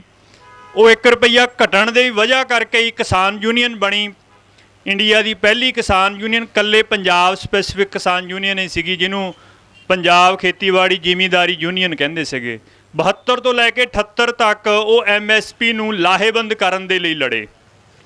78 ਤੋਂ ਬਾਅਦ ਸਾਰਿਆਂ ਨੇ ਸਕੀਮ ਦਿੱਤੀ ਕਿ ਦੇਖੋ ਤੁਸੀਂ ਇੰਨੀ ਸਟਰਗਲ ਲੜੀ ਆ, ਕਿਉਂਕਿ ਪੰਜਾਬ ਦਾ ਕਿਸਾਨ ਲੜ ਰਿਹਾ ਇਕੱਲਾ, ਇਹਦੀ ਬਜਾਏ ਆਪਾਂ ਇਸ ਲੜਾਈ ਨੂੰ ਇੰਡੀਆ ਲੈਵਲ 'ਤੇ ਲੈ ਕੇ ਜਾਈਏ। ਤਾਂ ਉਹ ਭਾਰਤੀ ਕਿਸਾਨ ਯੂਨੀਅਨ ਬਣ ਗਈ 78 ਦੇ ਵਿੱਚ। ਪਰ ਭਾਰਤੀ ਕਿਸਾਨ ਯੂਨੀਅਨ ਨੇ ਵੀ 80s ਦੇ ਵਿੱਚ ਬੜੀ ਸ਼ਾਨਦਾਰ ਲੜਾਈ ਲੜੀ, ਪਰ ਕਦੇ ਵੀ ਜਿਹੜਾ MSP ਆ, ਮਿਨੀਮਮ ਸਪੋਰਟ ਪ੍ਰਾਈਸ ਆ, ਉਹ ਲਾਹੇਬੰਦ ਨਹੀਂ ਮਿਲਿਆ ਕਦੇ ਵੀ। ਜਦੋਂ MSP ਤੁਹਾਡਾ ਸੁਪਨਾ ਤੁਹਾਨੂੰ ਬੜਾ ਬਣਾਤਾ ਕਿ ਤੁਹਾਡਾ ਜਿਹੜਾ ਲੈਵਲ ਹੈ ਉਹ ਯੂਰਪੀਅਨ ਲੈਵਲ ਦੀ ਤੁਹਾਡੀ ਲਾਈਫ ਸਟਾਈਲ ਹੋ ਜਾਣੀ ਆ, ਬਟ ਉਸ ਸੁਪਨੇ ਨੂੰ ਪੂਰਾ ਕਰਨ ਦੇ ਲਈ ਜੋ ਜ਼ਰੂਰੀ ਚੀਜ਼ਾਂ ਸੀਗੀਆਂ, ਜੋ ਲਾਹੇਬੰਦ ਰੇਟ ਸੀਗੇ, ਉਹ ਨਹੀਂ ਦਿੱਤੇ। ਸੁਪਨਾ ਵੱਡਾ ਦੇ ਦਿੱਤਾ ਤਾਂ ਕਿ ਤੁਸੀਂ ਉਸ ਸੁਪਨੇ ਤੱਕ ਬਿਨਾਂ ਪਹੁੰਚੋ ਅਤੇ ਆਪਣੀ ਪੁਰਾਣੀ ਜਿਹੜੀ ਤੁਹਾਡੀ ਰਵਾਇਤ ਹੈ ਉਹ ਵੀ ਛੱਡ ਦਿਓ। ਤੁਸੀਂ ਵਿਚਾਲੇ ਲਟਕ ਗਏ। ਜਦੋਂ ਵਿਚਾਲੇ ਲਟਕ ਗਏ ਤਾਂ 78 ਦੇ ਵਿੱਚ ਪੰਜਾਬ ਦੇ ਜਿਹੜੇ ਲੀਡਰ ਸੀਗੇ ਉਹਨਾਂ ਨੇ ਇਹ ਸਮਝ ਲਿਆ ਕਿ ਐਗਰੀਕਲਚਰ ਦੇ ਵਿੱਚ, ਖੇਤੀਬਾੜੀ ਦੇ ਵਿੱਚ ਜਿੰਨੀ ਪ੍ਰੋਡਕਸ਼ਨ ਵਧਣੀ ਸੀਗੀ ਉਹ ਵੱਧ ਗਈ। ਹੁਣ ਇਦੋਂ ਜ਼ਿਆਦਾ ਪ੍ਰੋਡਕਸ਼ਨ ਨਹੀਂ ਵਧਾਈ ਜਾ ਸਕਦੀ। ਜੇ ਹੁਣ ਇਨਕਮ ਵਧਾਉਣੀ ਆ ਤਾਂ ਇਹਦੀ ਫੂਡ ਦੀ ਪ੍ਰੋਸੈਸਿੰਗ ਕਰਨੀ ਪੈਣੀ ਹੈ। ਤਾਂ ਅਕਾਲੀ ਦਲ 78-79 ਦੇ ਵਿੱਚ ਨਵਾਂ ਪ੍ਰੋਗਰਾਮ ਲੈ ਕੇ ਆਇਆ ਕਿ ਆਪਾਂ ਪੰਜਾਬ ਦੇ ਵਿੱਚ ਐਗਰੋ ਇੰਡਸਟਰੀ ਲਾਈਏ ਤਾਂ ਕਿ ਫੂਡ ਪ੍ਰੋਸੈਸਿੰਗ ਹੋਏ। ਉਹ ਜਿਹੜਾ ਦੂਜਾ ਅਨੰਦਪੁਰ ਸਾਹਿਬ ਦਾ ਮਤਾ ਹੈ ਉਸ ਪ੍ਰੋਗਰਾਮ ਦੇ ਵਿੱਚ ਹੈ ਉਹ ਸਾਰੀ ਗੱਲ। ਜਦੋਂ ਉਹ ਪ੍ਰੋਗਰਾਮ ਲੁਧਿਆਣੇ 3 ਦਿਨ ਦੀ ਕਾਨਫਰੰਸ ਹੋਈ ਅਕਾਲੀ ਦਲ ਦੀ, ਤਾਂ ਮੇਰੇ ਖਿਆਲ ਜਿਹੜੇ ਬਜ਼ੁਰਗ ਬੈਠੇ ਉਹਨਾਂ ਨੂੰ ਤਾਂ ਪਤਾ ਉਸ ਕਾਨਫਰੰਸ ਦਾ। ਜਗਦੇਵ ਸਿੰਘ ਤਲਵੰਡੀ ਅਕਾਲੀ ਦਲ ਦੇ ਪ੍ਰਧਾਨ ਸੀਗੇ, ਪ੍ਰਕਾਸ਼ ਬਾਦਲ ਉਸ ਵੇਲੇ CM ਸੀਗੇ ਪੰਜਾਬ ਦੇ। ਤਾਂ ਜਦੋਂ ਅਕਾਲੀ ਦਲ ਨੇ ਆਪਣੀ ਇਹ ਮੰਗ ਰੱਖੀ ਐਗਰੋ ਇੰਡਸਟਰੀ ਦੀ, ਤਾਂ ਉਸ ਵਕਤ ਇੰਡੀਆ ਦੇ ਵਿੱਚ ਜਨਤਾ ਪਾਰਟੀ ਦੀ ਗਵਰਨਮੈਂਟ ਸੀਗੀ। ਮੁਰਾਰਜੀ ਦੇਸਾਈ PM ਸੀਗੇ ਔਰ ਚੰਦਰ ਸ਼ੇਖਰ ਪਾਰਟੀ ਜਨਤਾ ਪਾਰਟੀ ਦੇ ਪ੍ਰੈਜ਼ੀਡੈਂਟ ਸੀਗੇ, ਜਿਹੜੇ ਬਾਅਦ 'ਚ 91 'ਚ ਜਾ ਕੇ PM ਬਣੇ। ਉਹ ਜਨਤਾ ਪਾਰਟੀ ਦੀ ਪ੍ਰਧਾਨ ਹੋਣ ਦੇ ਨਾਤੇ ਇੱਥੇ ਉਸ ਕਾਨਫਰੰਸ 'ਚ ਆਏ ਹੋਏ ਸੀਗੇ, ਕਿਉਂਕਿ ਅਕਾਲੀ ਵੀ ਉਸ ਜਿਹੜੀ ਸੈਂਟਰ ਦੀ ਗਵਰਨਮੈਂਟ ਸੀਗੀ ਉਹਦਾ ਹਿੱਸਾ ਸੀਗੇ। ਤਾਂ ਉਹਨਾਂ ਨੇ ਮੌਕੇ ਦੇ ਉੱਤੇ ਹੀ ਇਸ ਮੰਗ ਦਾ ਪੰਜਾਬ ਦੀ ਦਾ ਜਵਾਬ ਦਿੱਤਾ। ਉਹ ਕਹਿਣ ਲੱਗੇ ਚੰਦਰ ਸ਼ੇਖਰ ਕਿ ਪੰਜਾਬ ਦੇ ਕੋਲ ਇੰਨਾ ਜ਼ਿਆਦਾ ਹੋ ਗਿਆ ਕਿ ਇਹਦੀ ਪ੍ਰੋਸੈਸਿੰਗ ਦੀ ਨੌਬਤ ਆ ਗਈ ਹੈ। ਉਹ ਕਹਿੰਦਾ ਇੰਡੀਆ ਦੇ ਵਿੱਚ ਤਾਂ ਲੋਕ ਛਟਾਂਕ ਚੌਲਾਂ ਦੇ ਲਈ ਤਰਸਦੇ ਫਿਰਦੇ। ਉਹ ਕਹਿੰਦਾ ਅਸੀਂ ਇੱਕ ਮੁਲਕ ਦੇ ਵਿੱਚ 2 ਭਾਅ ਨਹੀਂ ਹੋਣ ਦੇਣੇ, ਅਸੀਂ ਮਾਰੂਥਲ 'ਚ ਨਖਲਿਸਤਾਨ ਨਹੀਂ ਬਣਨ ਦੇਣਾ। ਉਹਦਾ ਇਹ ਸੀਗਾ ਕਿ ਇੱਕ ਖਿੱਤਾ ਅਸੀਂ ਇੰਨਾ ਅੱਗੇ ਨਹੀਂ ਜਾਣ ਦੇਣਾ। ਉਹ ਹੁਣ ਬਿਹਾਰ, UP, MP ਜਿੰਨਾ ਟਾਈਮ ਤੱਕ ਉਹ ਪੰਜਾਬ ਦੇ ਪੱਧਰ 'ਤੇ ਨਹੀਂ ਰਲਦੇ ਉਨਾ ਟਾਈਮ ਤੁਸੀਂ ਪੰਜਾਬ ਨੂੰ ਅਸੀਂ ਕਹਿੰਦੇ ਐਗਰੋ ਇੰਡਸਟਰੀ ਨਹੀਂ ਦੇਣੀ। ਉਹ ਅੱਜ ਤੱਕ ਵੀ ਨਹੀਂ ਰਲੇ। ਚਲੋ 78 ਤੋਂ ਬਾਅਦ ਐਗਰੋ ਇੰਡਸਟਰੀ ਨਹੀਂ ਮਿਲੀ, ਬੜੀਆਂ ਫਾਈਲਾਂ ਦੇ ਪ੍ਰਪੋਜ਼ਲ ਗਏ, ਉਹ ਸਾਰਿਆਂ ਦੇ ਉੱਤੇ ਇੱਕ ਆਨਸਰ ਆਉਂਦਾ ਰਿਹਾ ਲਿਖ ਕੇ NO।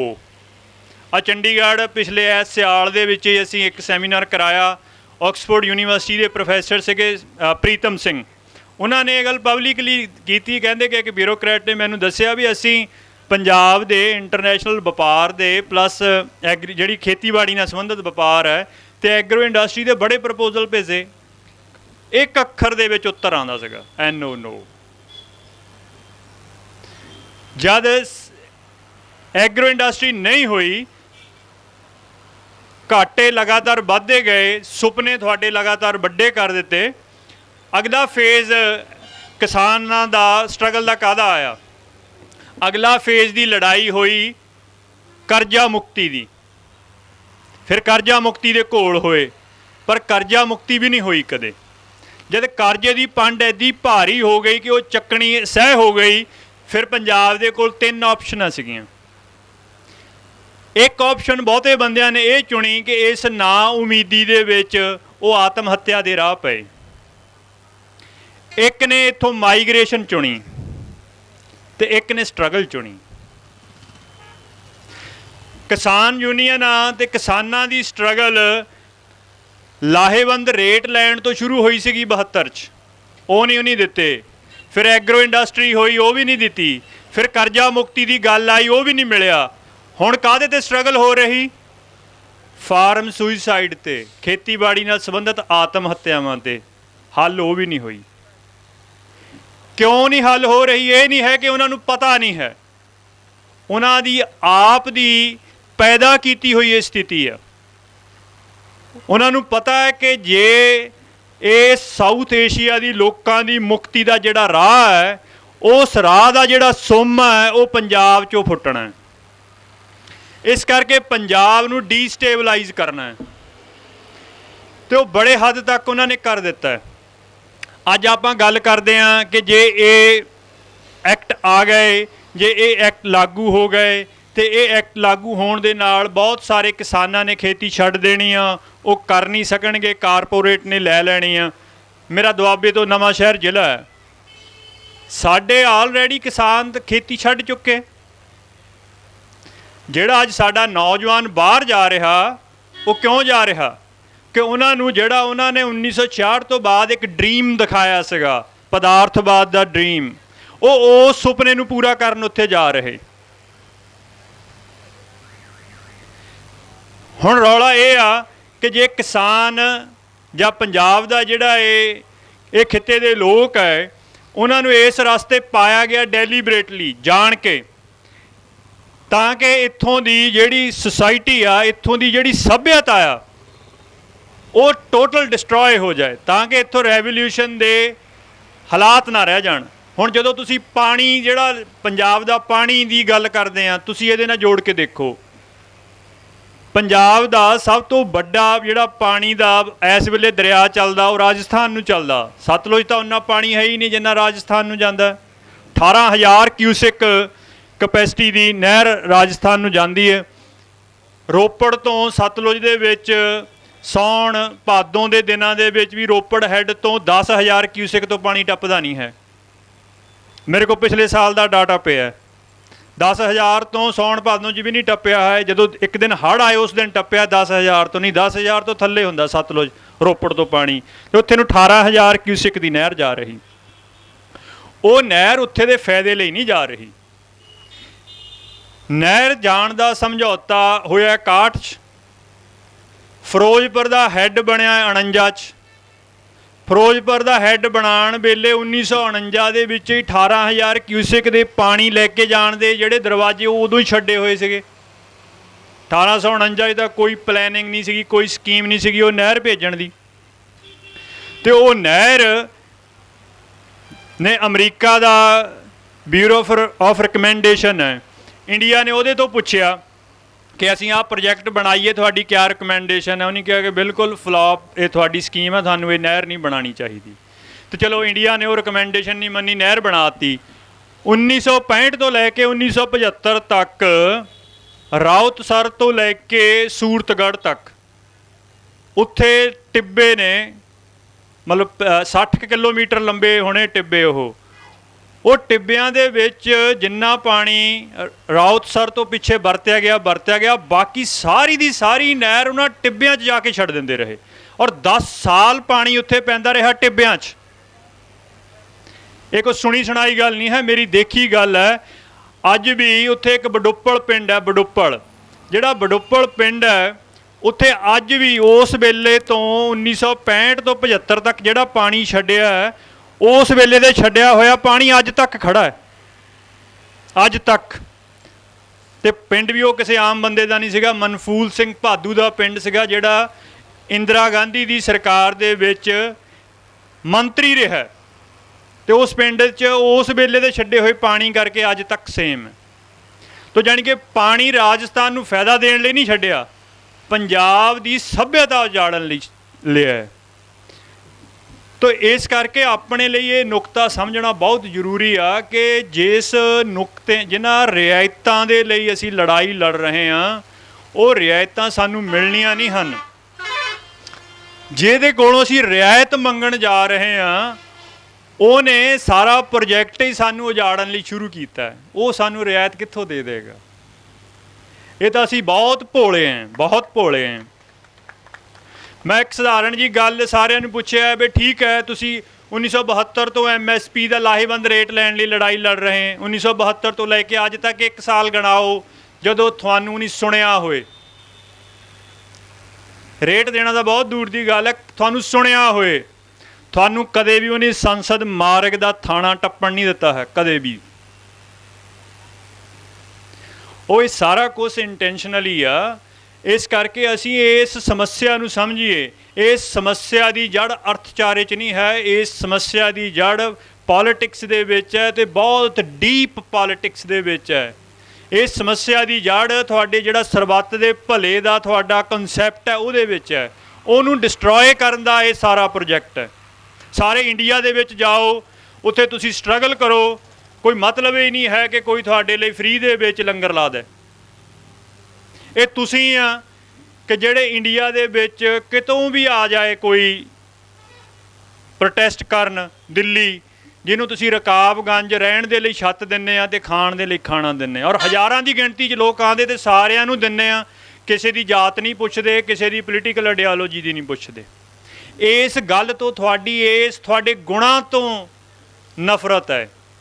ਗੁਣਾਂ ਵਾਲੇ ਬੰਦਿਆਂ ਤੋਂ ਸਾਰੇ ਹੀ ਡਰਦੇ ਹੁੰਦੇ ਨੇ। ਮੈਨੂੰ ਸੰਤ ਸਿੰਘ ਮਸਕੀਨ ਹੋਣਾ ਦੀ ਇੱਕ ਕਥਾ ਯਾਦ ਹੈ। ਉਹ ਕਹਿੰਦੇ ਕਿ ਜੇ ਤੁਹਾਡੀ ਜ਼ਿੰਦਗੀ ਦੇ ਵਿੱਚ ਕੋਈ ਖਤਰਾ ਪੇਸ਼ ਨਹੀਂ ਹੈ ਤਾਂ ਇਹ ਸਮਝੋ ਤੁਹਾਡੇ 'ਚ ਕੋਈ ਗੁਣ ਨਹੀਂ ਹੈ, ਤੁਹਾਡੇ 'ਚ ਕੋਈ ਖੁਸ਼ਬੂ ਨਹੀਂ ਆ ਰਹੀ ਹੈ। ਜਿੰਨੀ ਤੁਹਾਡੇ 'ਚ ਖੁਸ਼ਬੂ ਆਏਗੀ ਤੁਹਾਨੂੰ ਉਨੇ ਹੀ ਖਤਰੇ ਪੇਸ਼ ਆਣਗੇ, ਤੁਹਾਨੂੰ ਉਨੀ ਸਟਰਗਲ ਕਰਨੀ ਪਏਗੀ। ਉਹਨਾਂ ਨੇ ਗੁਰੂ ਗੋਬਿੰਦ ਸਿੰਘ ਮਹਾਰਾਜ ਦੀ ਉਦਾਹਰਣ ਦਿੱਤੀ ਕਿ ਕਹਿੰਦਾ ਗੁਰੂ ਗੋਬਿੰਦ ਸਿੰਘ ਮਹਾਰਾਜ ਦੀ ਖੁਸ਼ਬੂ ਕੁੱਲ ਕਾਇਨਾਤ ਤੱਕ ਪਹੁੰਚਣ ਦੇ ਕਾਬਿਲ ਸੀਗੀ, ਅਤੇ ਉਹਨਾਂ ਜਿੰਨੀ ਸਟਰਗਲ ਕਿਸੇ ਨੇ ਨਹੀਂ ਕੀਤੀ। ਐਸੀ ਜ਼ਿੰਦਗੀ ਰਹੀ ਕਿ ਜਿਸ ਸ਼ਹਿਰ 'ਚ ਇੱਕ ਵਾਰ ਗਏ ਦੂਜੀ ਵਾਰ ਜਾਣ ਦਾ ਮੌਕਾ ਨਹੀਂ ਮਿਲਿਆ ਹੈ।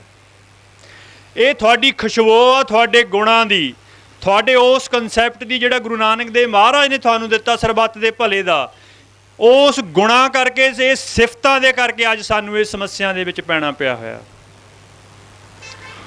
ਜਿੱਥੇ ਆਪਾਂ ਹੁਣ ਪਹੁੰਚ ਚੁੱਕੇ ਹਾਂ, ਇਹ ਲੜਾਈ ਲੜਦੇ ਲੜਦੇ, ਇਹ ਲੜਾਈ ਇੰਡੀਆ ਦੇ ਲਈ, ਇੰਡੀਆ ਦੇ ਕਿਸਾਨਾਂ ਦੇ ਲਈ ਲਾਹੇਵੰਦ ਰੇਟ ਲੈਣ ਦੀ ਹੋ ਸਕਦੀ, ਕਿਉਂਕਿ ਇੰਡੀਆ ਦੇ ਵਿੱਚ ਵੀ ਜਿਹੜਾ ਕਿਸਾਨ ਤਬਕਾ ਹੈ ਉਹਨਾਂ ਦੇ ਮੁਤਾਬਕ ਉਹ ਨੀਚ ਜਾਤ ਹੀ ਹੈ, ਸਾਡੇ ਮੁਤਾਬਕ ਤਾਂ ਨਹੀਂ ਹੈ। ਇਸ ਕਰਕੇ ਉਹਨਾਂ ਨੂੰ ਕਦੇ ਉਹਨਾਂ ਨੇ ਜੀਣ ਦਾ ਹੱਕ ਨਹੀਂ ਦਿੱਤਾ ਹੈ, ਸਾਡੇ ਕੋਲ ਉਹ ਹੱਕ ਸੀਗਾ। ਪਰ ਅੱਜ ਸਾਡੀ ਲੜਾਈ ਜੇ ਇਕੱਲੇ ਪੰਜਾਬ ਦੇ ਹਿਸਾਬ ਨਾਲ ਸੋਚਣੀ ਹੋਵੇ, ਸਾਡੇ ਲਈ ਇਕੱਲਾ ਲਾਹੇਵੰਦ ਰੇਟ ਲੈਣ ਦੀ ਨਹੀਂ ਹੈ।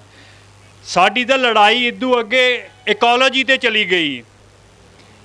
ਸਾਡੀ ਜ਼ਮੀਨ ਬਚਦੀ ਆ, ਸਾਡੀ ਜ਼ਮੀਨ ਅੱਜ ਸਿਹਤਮੰਦ ਜ਼ਮੀਨ ਨਹੀਂ ਹੈ। ਸਾਡਾ ਪਾਣੀ ਬਚਦਾ ਤਾਂ ਪੰਜਾਬ ਬਚਦਾ। ਜੇ ਪਾਣੀ ਨਾ ਰਿਹਾ, ਤੁਹਾਡੀ ਜ਼ਮੀਨ ਸਿਹਤਮੰਦ ਨਾ ਰਹੀ, ਤੇ ਖੇਤੀ ਨਹੀਂ ਰਹਿਣੀ ਹੈ। ਜੇ ਖੇਤੀ ਨਹੀਂ ਰਹਿੰਦੀ ਤੇ ਕਿਸਾਨ ਨਹੀਂ ਰਹਿੰਦਾ ਹੈ, ਔਰ ਖੇਤੀ ਨਹੀਂ ਬਚਦੀ ਹੈ ਤਾਂ ਇੱਥੇ ਦੀ ਜਿਹੜੀ ਸੱਭਿਅਤਾ ਹੈ ਉਹਦੀ ਸਭ ਤੋਂ ਇੱਕ ਬੁਨਿਆਦੀ ਜਿਹੜੀ ਜੜ੍ਹ ਹੈ ਉਹ ਸੁੱਕਦੀ ਹੈ। ਇਸ ਕਰਕੇ ਇਸ ਸਮੱਸਿਆ ਦੀ ਗ੍ਰੈਵਿਟੀ ਨੂੰ ਸਮਝਣਾ ਚਾਹੀਦਾ ਹੈ। ਇਹ ਸਟਰਗਲ ਹੁਣ ਸੌਖੀ ਨਹੀਂ ਹੈ। ਇਸ ਵਕਤ ਉਹ ਇਹ ਸਾਰੀਆਂ ਗੱਲਾਂ ਕਿਉਂ ਜਿਹੜੀਆਂ ਸਾਡੇ 'ਤੇ ਲਾਗੂ ਕਿਉਂ ਕਰ ਰਹੇ ਆ, ਇਹ ਵੀ ਆਪਣੇ ਲਈ ਸਮਝਣ ਦਾ ਮਸਲਾ ਹੈ। ਦੇਸ਼ ਦੀ ਟੋਟਲ ਸਿਚੁਏਸ਼ਨ ਕਿੱਥੇ ਆ ਅਤੇ ਸਾਡੀ ਸਿਚੁਏਸ਼ਨ ਕਿਆ ਹੈ, ਉਹ ਕਈ ਵਾਰ ਖਤਾ ਖਾ ਜਾਂਦੇ। ਉਹਨਾਂ ਨੇ ਇਹ ਸਮਝਿਆ ਕਿ ਇਹਨਾਂ ਨੂੰ ਅਸੀਂ ਇੱਕ ਡਰੀਮ ਦਿੱਤਾ ਸੀਗਾ, ਅਤੇ ਜਿਸ ਡਰੀਮ ਦੇ ਚੱਲਦਿਆਂ ਇਹ ਪਦਾਰਥਵਾਦੀ ਹੋ ਗਏ ਆ। ਇਹਨਾਂ ਦੀਆਂ ਜਿਹੜੀਆਂ ਨਸਲਾਂ ਨੇ ਉਹਨਾਂ ਦੇ ਖੰਭ ਨਿਕਲ ਆਏ ਆ, ਅਤੇ ਇਹ ਸਾਰੇ ਪੰਜਾਬ 'ਚੋਂ ਚਲੇ ਗਏ।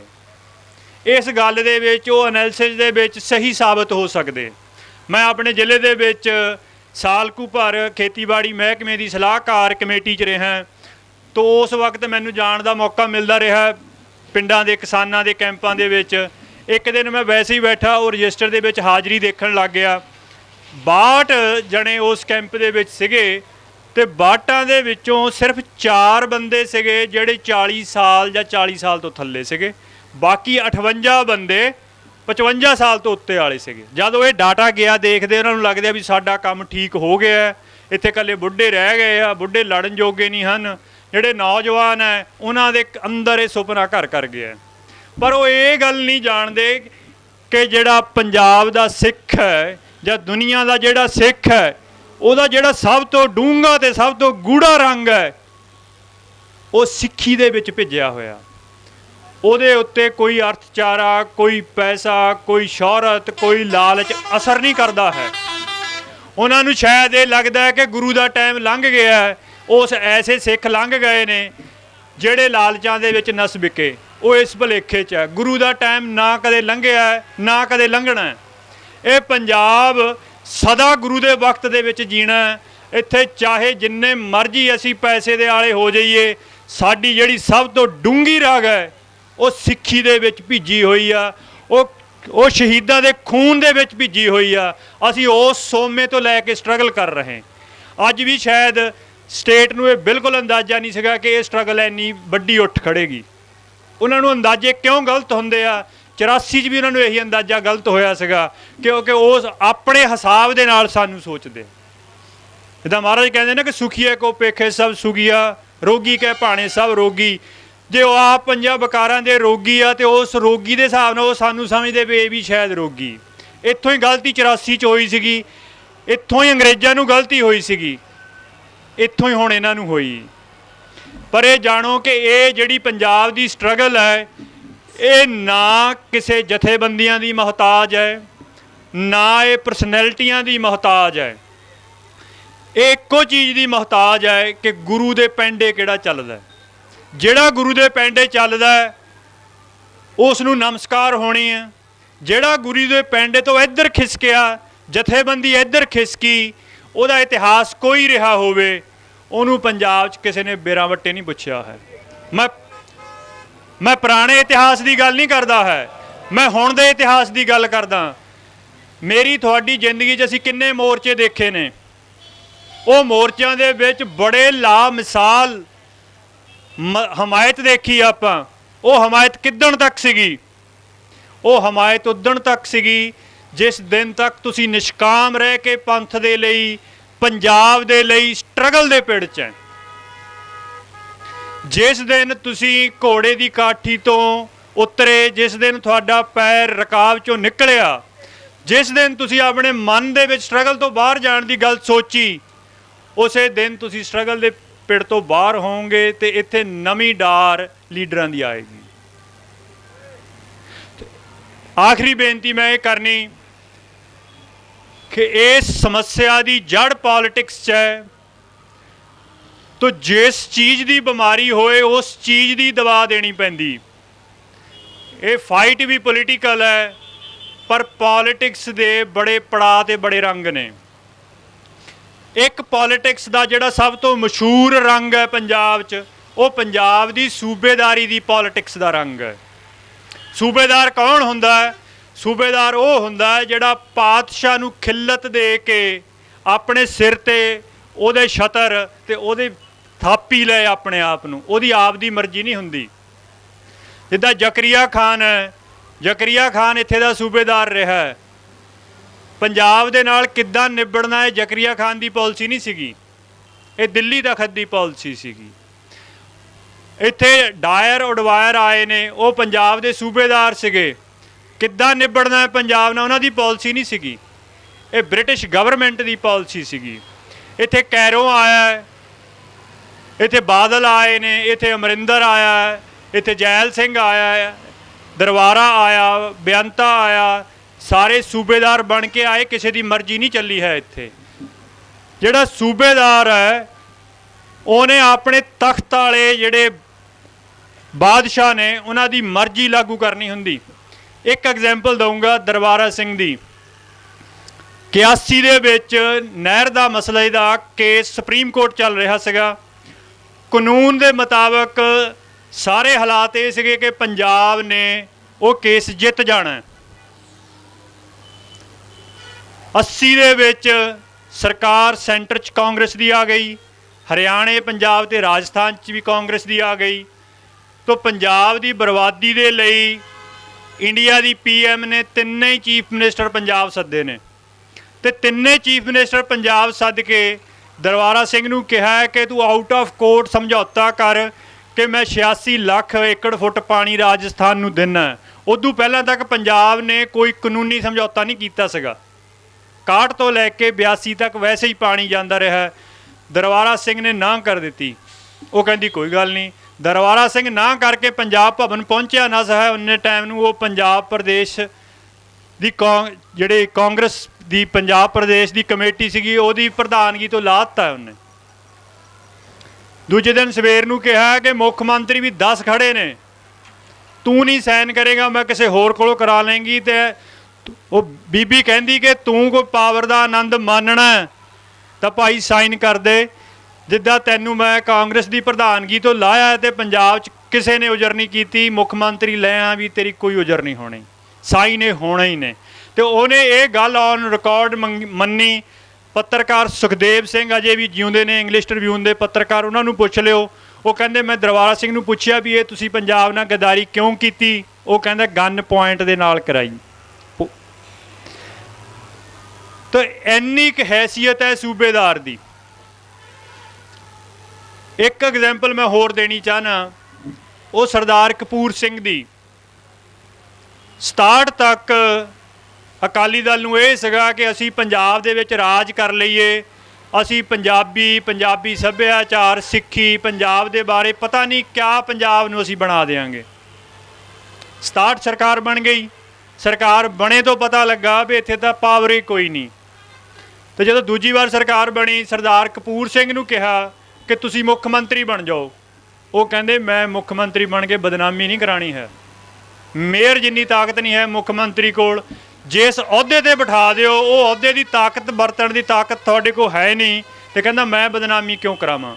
ਉਹ ਕਹਿੰਦੇ ਮੁੱਖ ਮੰਤਰੀ ਤਾਂ ਬਣੂੰਗਾ ਜੇ ਹੱਕ ਸਾਡੇ ਕੋਲ ਹੋਣਗੇ।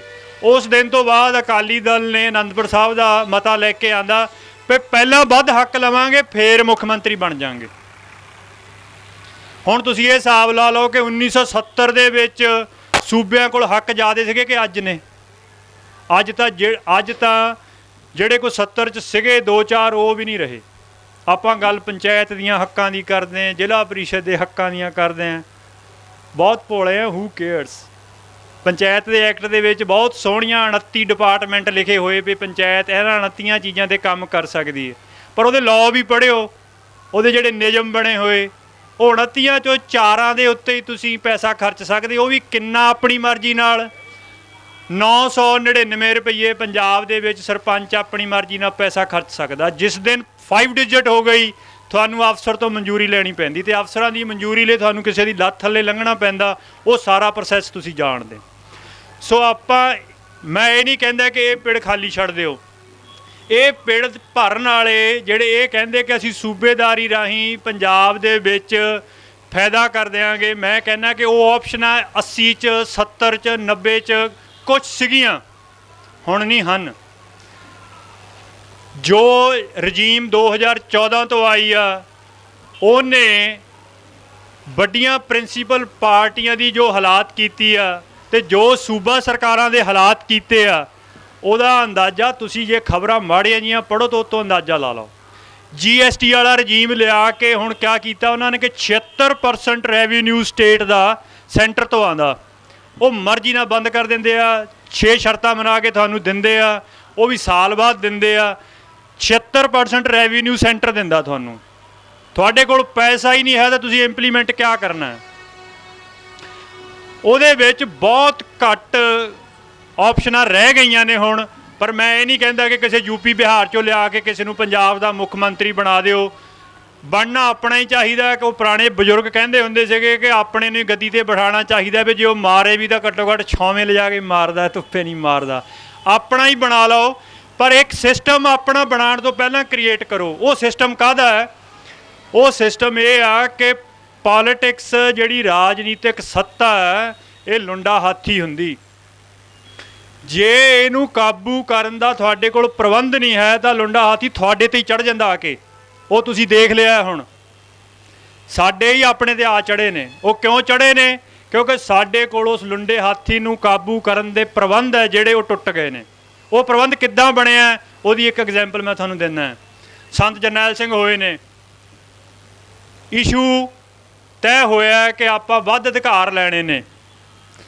ਇਸ਼ੂ ਜਿਹੜਾ ਸੀਗਾ ਉਹ ਪੰਜਾਬ ਦੇ ਲੋਕਾਂ ਦੀ ਮੰਗ ਸੀਗੀ। ਪੰਜਾਬ ਦੇ ਲੋਕਾਂ ਨੇ ਉਹ ਮਤਾ ਪਾਸ ਕੀਤਾ ਰਲ ਕੇ ਕਿ ਅਸੀਂ ਵੱਧ ਅਧਿਕਾਰ ਲੈਣੇ ਨੇ, ਇਹ ਘੱਟ ਅਧਿਕਾਰ ਸਾਡੇ ਲਈ ਨਾ ਕਾਫੀ। ਸੰਤ ਜਰਨੈਲ ਸਿੰਘ ਹੋਣਾ ਨੇ ਪੋਲੀਟੀਕਲ ਕਲਾਸ ਨੂੰ ਦੱਸਿਆ ਹੈ, ਭਾਈ ਲੋਕਾਂ ਦੀ ਭਾਵਨਾ ਆਹ ਅਨੰਦਪੁਰ ਸਾਹਿਬ ਦਾ ਮਤਾ ਹੈ, ਜੇ ਤੁਸੀਂ ਸਟਰਗਲ ਕਰਨੀ ਆ ਤਾਂ ਆਹ ਮੁੱਦਾ ਹੈ। ਤਾਂ ਮੁੱਦਾ ਅਕਾਲੀ ਦਲ ਲਿਆ ਕੇ ਲਾਇਆ, ਸੰਤ ਜਰਨੈਲ ਸਿੰਘ ਨਹੀਂ ਲਾਇਆ। ਮੁੱਦੇ ਉਸ ਮੋਰਚੇ ਦਾ ਡਿਕਟੇਟਰ ਹਰਚੰਦ ਸਿੰਘ ਲੌਂਗੋਵਾਲ ਹੈ, ਸੰਤ ਜਰਨੈਲ ਸਿੰਘ ਨਹੀਂ ਸਨ। ਬਟ ਸੰਤ ਜਰਨੈਲ ਸਿੰਘ ਨੇ ਉਹ ਮੁੱਦਾ ਤੈਅ ਕਰਨ ਤੋਂ ਬਾਅਦ ਪਹਿਰੇਦਾਰੀ ਰੱਖੀ। ਆਪਣੀ ਖੀਸੇ ਦੀ ਇੱਕ ਜੇਬ ਦੇ ਵਿੱਚ ਅਨੰਦਪੁਰ ਸਾਹਿਬ ਦਾ ਉਹ ਇੱਕ ਪੰਨੇ ਦਾ ਮਤਾ ਰੱਖਿਆ ਕਿ ਇਸ ਮਤੇ ਦੇ ਉੱਤੇ ਸਮਝੌਤਾ ਹੋਣਾ। ਜੇ ਇਸ ਮਤੇ ਤੋਂ ਤੁਸੀਂ ਅੱਗੇ ਜਾਓਗੇ, ਇਦੋਂ ਥੱਲੇ ਕੁਛ ਲਾਓਗੇ ਤਾਂ ਮੈਂ ਲੋਕਾਂ ਦੀ ਭਾਵਨਾ ਦੇ ਅਨੁਸਾਰ ਤੁਹਾਨੂੰ ਘੇਰਨ ਨੂੰ ਖੜਾ। ਉਹ ਦਿੱਲੀ ਮੁਲਾਕਾਤ ਨੂੰ ਨਹੀਂ ਗਏ। ਅਕਾਲੀ ਦਲ ਦੀ ਲੀਡਰਸ਼ਿਪ ਕੋਈ ਕਹਿੰਦਾ 15 ਵਾਰ ਗਈ, ਕੋਈ ਕਹਿੰਦਾ 20 ਵਾਰ ਗਈ, ਕੋਈ ਕਹਿੰਦਾ 24 ਵਾਰ ਗਈ। ਇਹ ਅਕਾਲੀ ਦਲ ਦੀ ਲੀਡਰਸ਼ਿਪ ਦੱਸ ਸਕਦੀ, ਕਈ ਜਿਉਂਦੇ ਨੇ ਅੱਜ ਵੀ, ਉਹ ਕਿੰਨੀ ਵਾਰ ਜਲੀਲ ਹੋਣ ਗਏ। ਉਹ ਨਹੀਂ ਗਏ, ਬਟ ਉਹਨਾਂ ਨੇ ਪਹਿਰੇਦਾਰੀ ਰੱਖੀ। ਅੱਜ ਜੇ ਤੁਹਾਡੇ ਕੋਲ ਪੋਲੀਟਿਕਸ ਦੀ ਪਹਿਰੇਦਾਰੀ ਦਾ ਸਿਸਟਮ ਹੈ ਤਾਂ ਇੱਥੇ ਜਿਹੜਾ ਮਾੜਾ ਪੋਲੀਟੀਸ਼ੀਅਨ ਹੈ, ਥੋੜ੍ਹੇ ਘੱਟ ਕਿਰਦਾਰ ਦਾ ਪੋਲੀਟੀਸ਼ੀਅਨ ਹੈ, ਉਹ ਵੀ ਕੰਮ ਦੇ ਜਾਏਗਾ। ਜੇ ਤੁਹਾਡੇ ਕੋਲ ਪੋਲੀਟਿਕਸ ਨੂੰ ਕੰਟਰੋਲ ਕਰਨ ਦੇ ਸਿਸਟਮ ਨਹੀਂ ਹਨ, ਜਿੰਨੇ ਮਰਜ਼ੀ ਬਿਹਤਰ ਪੋਲੀਟੀਸ਼ੀਅਨ ਲੈ ਆਇਓ, ਉਹਨਾਂ ਨੇ ਸਾਰੇ ਹੌਲੀ ਹੌਲੀ ਕਰਪਟ ਕਰ ਲੈਣੇ ਨੇ। ਅਕਾਲੀ ਦਲ ਦੀ ਇਹੀ ਸਟੋਰੀ ਆ। ਅਕਾਲੀ ਦਲ ਬੜੀ ਸਟਰਗਲ ਵਾਲੀ ਜਮਾਤ ਸੀਗੀ। 67 ਤੋਂ ਇੱਕ ਵਾਰ ਉਹ ਪਾਵਰ 'ਚ ਆ ਗਈ। ਪਾਵਰ ਜਦ ਤੁਸੀਂ ਆ ਜਾਂਦੇ ਆ ਉਹਦਾ ਕ੍ਰਿਸ਼ਮਾ ਇੰਨਾ ਹੁੰਦਾ, ਉਹ ਛੱਡਣਾ ਆਮ ਬੰਦੇ ਲਈ ਸੌਖਾ ਨਹੀਂ ਹੋ ਜਾਂਦਾ। 67 ਤੋਂ ਬਾਅਦ ਮੁੜ ਕੇ ਪਾਵਰ 'ਚ ਕਿੱਦਾਂ ਆਉਣਾ, ਇਹਦੇ ਲਈ ਪੰਜਾਬ ਦਾ ਇੱਕ ਹਿੱਤ ਛੱਡ ਦਿਓ, ਦੂਜਾ ਹਿੱਤ ਛੱਡ ਦਿਓ, ਤੀਜਾ ਹਿੱਤ ਛੱਡ ਦਿਓ। ਇੱਕ ਹਿੱਤ ਛੱਡਦੇ ਹੋਏ 97 ਦੇ ਵਿੱਚ ਉਲਟਾ ਹੀ ਹੋ ਗਿਆ ਕੰਮ ਕਿ ਪੰਜਾਬ ਦੇ ਸਾਰੇ ਹੀ ਹਿੱਤ ਛੱਡ ਦਿਓ, ਸੈਂਟਰ ਦੇ ਸਾਰੇ ਹੀ ਲੈ ਲਓ। ਉਸ ਦਿਨ ਤੋਂ ਬਾਅਦ ਹੀ ਸਾਡੀਆਂ ਸਰਕਾਰਾਂ ਪੂਰੀਆਂ ਚੱਲੀਆਂ ਨੇ। ਜਿਸ ਦਿਨ ਪੰਜਾਬ ਦੇ ਹਿੱਤਾਂ ਦੀ ਗੱਲ ਵੀ ਕੀਤੀ ਆ, ਲੜੇ ਨਹੀਂ ਸਰਕਾਰ ਬਣਾ ਕੇ ਪੰਜਾਬ ਦੀ ਹਿੱਤ ਲਈ, ਸਿਰਫ ਗੱਲ ਕਰਦੇ ਸੀਗੇ, ਤਾਂ ਵੀ 1.5-2 ਸਾਲ ਤੋਂ ਜ਼ਿਆਦਾ ਟੱਪੀ ਨਹੀਂ ਸਰਕਾਰ। ਸੋ ਮੈਂ ਇਹ ਜ਼ਰੂਰ ਬੇਨਤੀ ਕਰੂੰਗਾ ਕਿ ਜਿਨ੍ਹਾਂ ਦੇ ਮਨ ਦੇ ਵਿੱਚ ਪੰਜਾਬ ਦੇ ਲਈ ਜਜ਼ਬਾ ਹੈ ਕੁਛ ਕਰਨ ਦਾ, ਉਹ ਆਪਣੇ ਆਪ ਨੂੰ ਹਾਲ ਦੀ ਘੜੀ ਉਸ ਖਾਨੇ 'ਚ ਰੱਖਣ ਜਿਹੜੇ ਪਹਿਰੇਦਾਰ ਨੇ। ਇਸ ਰਾਜ ਪ੍ਰਬੰਧ ਦੇ ਬੈਠਣ ਵਾਲੇ ਬਹੁਤ ਚੰਗੇ ਬੰਦੇ ਹੈਗੇ ਨੇ, ਐਸੀ ਗੱਲ ਨਹੀਂ ਕਿ ਮਾੜੇ ਨੇ, ਬੜੇ ਚੰਗੇ ਬੰਦੇ ਹੈਗੇ, ਇਹਨਾਂ 'ਚੋਂ ਹੀ ਬਥੇਰੇ ਹੈਗੇ। ਉਹਨਾਂ ਨੂੰ ਤੁਸੀਂ ਥਾਪੜਾ ਦੇ ਲਿਓ, ਜੇ ਤੁਸੀਂ ਪਹਿਰੇਦਾਰ ਖੜੇ ਹੋਵੋਗੇ ਉਹਨਾਂ ਨੇ ਬਹੁਤ ਸੋਹਣਾ ਕੰਮ ਕਰ ਲੈਣਾ।